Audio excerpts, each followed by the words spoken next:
The entire agri-food sector bears the brunt of the climate crisis. Pour parler d'agriculture et d'Europe à la jeunesse.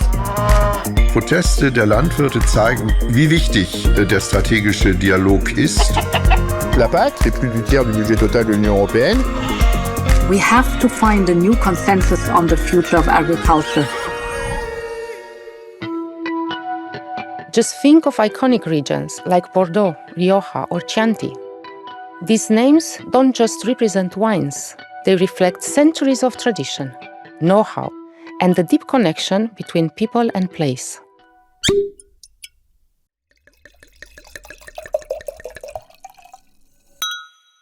As you will have gathered, we're going to talk about wine today. As Lavinia Stan of the European Commission's Directorate-General for Agriculture has just pointed out, for us Europeans, wine is much more than a commodity, it's our heritage. But now, under the impact of falling consumption, soaring production costs, and the sometimes existential threat of climate change, the sector is in a state of flux and looking for its way forward. What are the concerns of wine professionals? What solutions can the European Union offer? In this 56th episode of Food for Europe, we look at these questions. We'll talk a lot about wine as so much more than just an economic issue. And we'll talk about the concerns of a sector that feels caught between a decline in wine consumption and a climate catastrophe that is causing problems for many vineyards and even threatening the existence of some.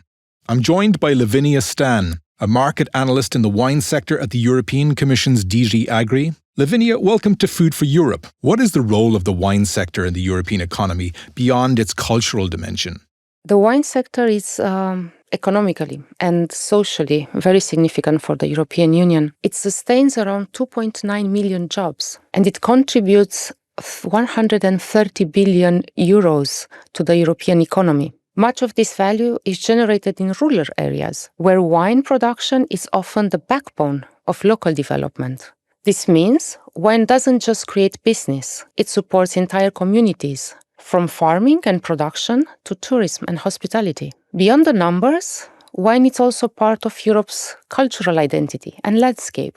European wines are sold all over the world. What is Europe's position on the world market? Of course, the EU is the largest wine producer and exporter in the world. Our wine is incredibly diverse, from the crisp whites to rich reds and rosés, from sparkling to semi-sparkling. 88% of vineyards are protected under geographical indications, which highlights the unique characteristics rooted in every and specific regions and traditions. This not only makes the wines truly distinctive, but also deeply integrates the wine production into the economic and social fabric of rural areas, giving it a strong identity that is well worth protecting. What makes wine growing so special? Yes, we need to think that wine growing is both costly and long-term investment. Vines take years to produce high-quality grapes that can remain productive for decades. Often, multiple generations work together to take care of their vineyards, preserving tradition while accumulating expertise that need for continuous adaptation. They are producing for different markets. Wine growing is also a key driver for innovation and sustainability. In rural areas, where it successfully blends of traditions and cutting-edge technologies. As I said in my introduction, the wine sector is at a turning point. What are the main difficulties facing producers today? We are facing several challenges. One of them is wine consumption that is declining both in the European Union and globally. In 2024, the estimated global wine consumption volume was 213.6 million hectoliters. That is the lowest level since 1961. Young generations are turning to alternative products, such as ready-to-drink beverages and cocktails. At the same time, red wine, that makes the largest part of EU production, is losing consumers. Adding that to growing effects of climate change, the producers are under extreme pressures to adapt, not only to shifting consumers' preferences, but also by planting resilient grapes that will face all the climate change and diseases. This is truly a period of deep transformation for the sector. We'll continue this conversation a little later with Lavinia. I'd like to start by trying to understand the current trends in the wine market.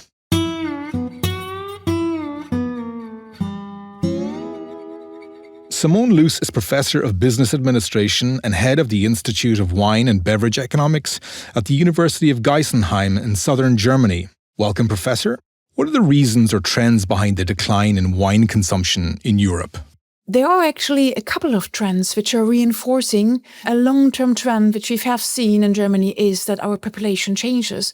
So there is less people coming up, less young people growing older, and we have a stronger share of immigration from cultures and countries where alcohol and wine doesn't play a big role. And as they grow up, the share of households actually buying wine reduces. The next big thing is that the available household income has reduced. And if you're looking for something where you can save money, unfortunately, wine is one of them.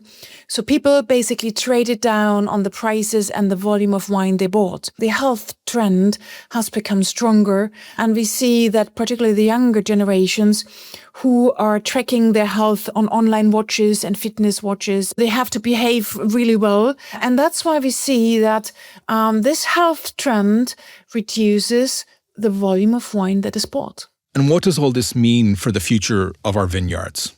From an economic perspective, we see two big changes. So one is the supply side. When everything becomes more expensive, energy, glass, cartonnage, your personnel, the wages, then basically your costs increase and it's very difficult to pass on these cost increases to the consumer. So that means from an economic perspective, the expensive ones have to leave the market. At the same time, we have a demand crisis. So basically, consumers buying less expensive. So that is exactly pushing the same direction. Basically supply should reduce further because there's less demand. And if we take all these challenges and put them together, what does it all mean for the wine growers? The wine sector isn't really flexible in adjusting to that because of the strong sunk cost in the vineyards. So most wine estates are also strongly convinced about their own definition and their identity. Their wine grows since generations. They love the job. So they just don't leave because they don't make money at the moment. They believe, okay, I have to wait for 2 more years and then it's over. So they basically tighten their belt and don't spend money and they wait for the neighbor to give up. Having to leave, having to give up, that's of course a bitter reality for the wine growers. What could such an accompaniment look like? We have wine growers who understand what they do as a business, who are actually informed about their KPIs and they know their cost and they can make informed business decisions. And this is still something which is not the strength of the industry. And that's why the sector really needs advice, professional advice, and where we need advice bodies to basically inform the industries, the businesses. This is how your numbers look like. This is your revenue and these are your costs. So this is what you should do in the medium and long term. Should you leave now? Should you stay for another 3-5 years because this is when you get finished anyway? Or are you so profitable so it's fine for you to invest? And in the end, if there's too much supply, a decreasing demand, there's only one economic answer, and that's we have to adjust the supply to the demand. Otherwise, we have ruinous price competition, and this is what we see now. So it's about the people, but it's also about the land, isn't it? A state intervention and help by the state is strongly required. One of all is, if you leave up your vineyard, you have to clean it. So you have to invest to grab off the wines. So we need help for that. We also need help for, if the single vineyards are giving up, it's like single pieces of the puzzle falling out. So we need help to reintegrate the landscape into something that looks nice, that is good for tourism. We need swapping schemes between the wine growers. Those who are willing and able to compete in the future are taking over something that looks nice. And actually advise in a sense of, telling people, okay, you are, in your village, it is not a shame that you give up. And then, of course, the advancing climate catastrophe has an influence. If you talk about sustainability, social sustainability is such, we always think about the employees, but who has the strongest stress emotionally at the moment? The families of the wine growers, because they work 60, 80 hours a week, but they can't even get money out of the business for their own families at the moment. So there is urgent intervention required really to help them socially, but also to find long-term developments of where can we help them out, inform them also which vineyards should we keep on from a climate change perspective. So I call out for help from the European Union and from Germany to really, the sooner we get this done, the more wine growers we can keep in business. The twin challenges of declining wine consumption and climate change are particularly acute in Bordeaux, where annual overproduction is approaching 1 million hectolitres and more than 2/3 of wine growers earn less than the French minimum wage. But there are also wine growers who are finding creative solutions to these problems. Valentine Picant, for example, is investing a lot of time and energy in new markets, including Africa in recent years. I am the co-owner and manager of Château Hostens-Picant, a 40-hectare wine family estate located in the Saint-Foy-Côte-de-Bordeaux appellation. It's a confidential appellation located at the gateway of the Périgord region between Gironde and Dordogne area. I try to embody my estate and my wines as much as possible. I travel as much as possible to meet my clients, and we always host a lot of people at the property. Like other wineries, we have begun thinking about diversification, and the current response involves really a way of being and the energy that you put into defending your terroir and your wines. One of your new markets is in Nigeria. How did that come about? I started to work with Nigeria 3 years ago after meeting a wonderful woman, Chinedu Ritarosa, who is a consultant for African markets. We met in Bordeaux, and she has been living in Bordeaux since several years. She was one of the first women to open a wine shop in Lagos. She got a lot of experience in the wine business before settling in France. And I think her force today is to organize many events in both France and Nigeria to connect French wines with Nigerian gastronomy. It was a real discovery for Valentine Picant. I'm also fortunate to have formed a very nice relationship with a local chef, and he introduces me to the new generation that I find full of energy, enthusiasm, and I think it's very inspiring for me. They have something very fascinating about them. They are extremely curious and very well educated. It's really a very dynamic market with people who are enjoying themselves a lot, curious to discover more and curious about education. I think it's really a market that is changing, and I can see the future there. In order to be more resilient to market shocks, Valentine is in the process of diversifying its sales outlets.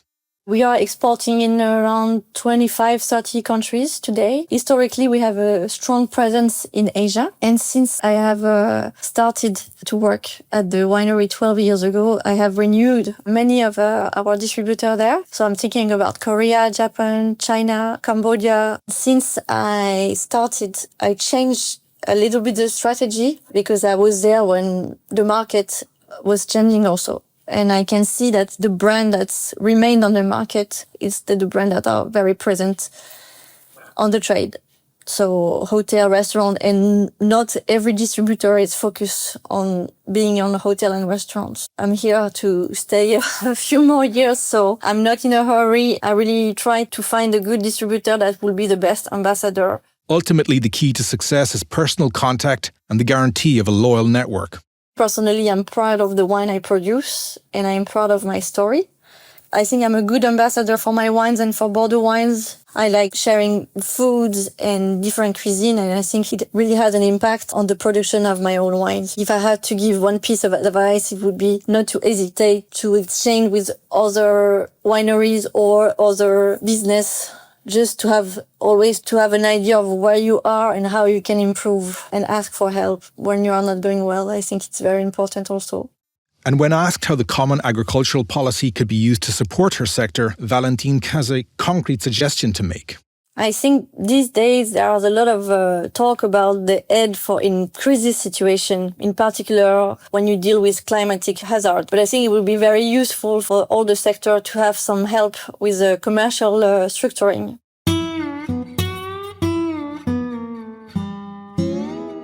From Bordeaux to Trentino in northern Italy, Luca Rigotti is the chairman of the wine working group of Copa-Cogeca. the European Union's largest agricultural federation. I asked him about the peculiarities of the Italian wine sector. Italy is the biggest producer in Europe, except for 2 years ago. So Italy, as the biggest producer, is the one most exposed, let's say, to these market imbalances. On a national level, we have suffered a lot in the southern area from drought. In the northern area, last year, a lot of rain. We also suffered catastrophic weather events such as hailstorms. What's striking about the wine growing in Italy is the major role played by cooperatives, adapted to the reality on the ground. Italy is long, but the difference in climate from north to south is totally different. And another approach to agriculture, another approach to the way of farming, the way of producing grapes and wines is totally different. In the north, we are very fond of fresh white wines. In the mountains, we produce bubbles, the classic method with re-fermentation in the bottle. In the south, of course, the warm climate produces excellent red wines. Each region has its own vocation. We try to make the most of those vocations. Cooperatives play an important role in the wine industry. Can you say a few words about this? The cooperative is a contract of co-responsibility between many small producers who would not otherwise have been able to establish themselves on the market. I preside over a winery with 1,500 members in a mountainous area that is very difficult to cultivate. Without the cooperative form of co-responsibility and association, this wine would not have reached the market.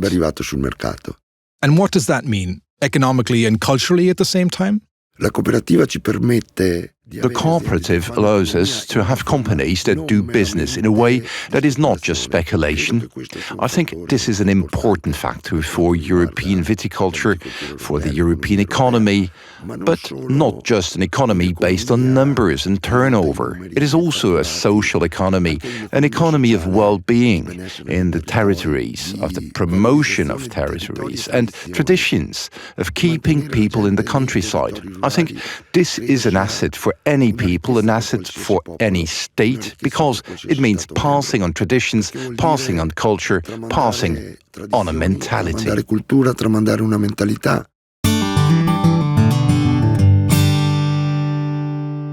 Lavinia, I'd remind you that you're a market analyst in the wine sector at the European Commission's DG Agri. We heard how attached producers are to their wines and to everything they represent in European culture. We also heard that this centuries-old heritage is now under threat. In the current circumstances, how is the European Union supporting the wine sector? European Union supports the wine growers since many years. It provides funding to help producers modernize their vineyards. It's also investing in greener and more efficient techniques. To promote their wines as well, the European Union is helping them to market outside Europe. The European Union protects the identity of European wines through labels like PDO and PGI, which guarantee the quality and the origin of the wines. Also, you can see when you buy a bottle of wine on the label, you know exactly where it comes from and why that bottle of wine is unique. In the same time, the EU works to ensure that the sector remains resilient by helping producers face challenging market pressure and preserving Europe's rich winemaking traditions. It also promotes ways for citizens to enjoy this heritage, such as ethnotourism, exploring the wine routes. There's already been mention of the Commission's new wine package. What is it all about? The wine package brings helpful updates, and that will make life easier for producers in a new challenging world. And it's bringing better quality and sustainability for consumers. For example, wine growers will have improved access to funding to adapt to climate change, such as switching to drought-resilient grape varieties or installing water-saving technologies. Another element is planting rules that will become more flexible to attend the demand. As we've seen, the consumer demand is changing, so producers can respond faster to the market needs and reduce risk of excess production. There is another aspect of the package that is making it easier for producers, especially for smaller ones, to market their products across one single market. As well as new wines with lower content are easier to be recognized by consumers. You heard Valentine Picant, a winemaker from the Bordeaux region, call for European support for marketing strategy. Is there anything in the Commission's pipeline on this subject?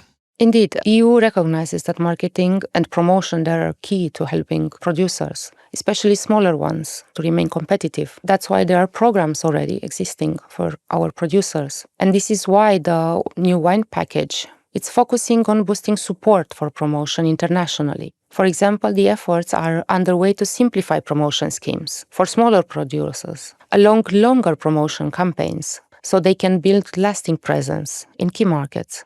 Economist Simone Loose said earlier that some plots are doomed, but if they are abandoned, the vines will have to be grubbed up, and the cost of this will fall on the shoulders of wine growers who are already in financial difficulties.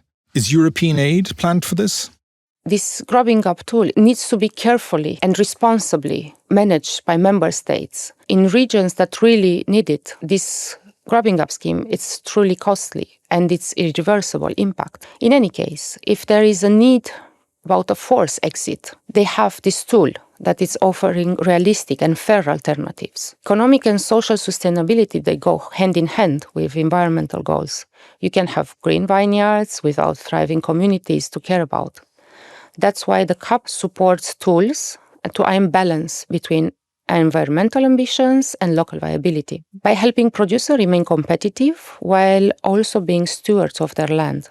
So there's aid for grubbing up wines and lots of other tools that we don't have time to get into. What do you say to people who ask why the European Union invests so much in supporting the wine sector? I would say that wine is more than a drink. It's a part of Europe's identity. It's connecting rural communities, supporting millions of jobs, and is shaping landscapes that we love. With EU support, the wine sector can innovate and adapt while remaining deeply rooted in tradition. This support helps the sectors for long-term resilience. It's keeping rural regions across EU vibrant and prosperous, to the benefit of both wine producers and European society. And that's the last word. Thank you, Lavinia Stan, for your contribution to this podcast. And thank you also to economist Simone Loose and wine growers Valentine Picant and Luca Rigotti. Luca Rigotti representing Copa-Cogeca. Food for Europe returns in a fortnight's time with an issue devoted to reducing the administrative burden on farmers. Until then, as always, take care and cheers. The entire agri-food sector bears the brunt of the climate crisis. Pour parler d'agriculture et d'Europe à la jeunesse.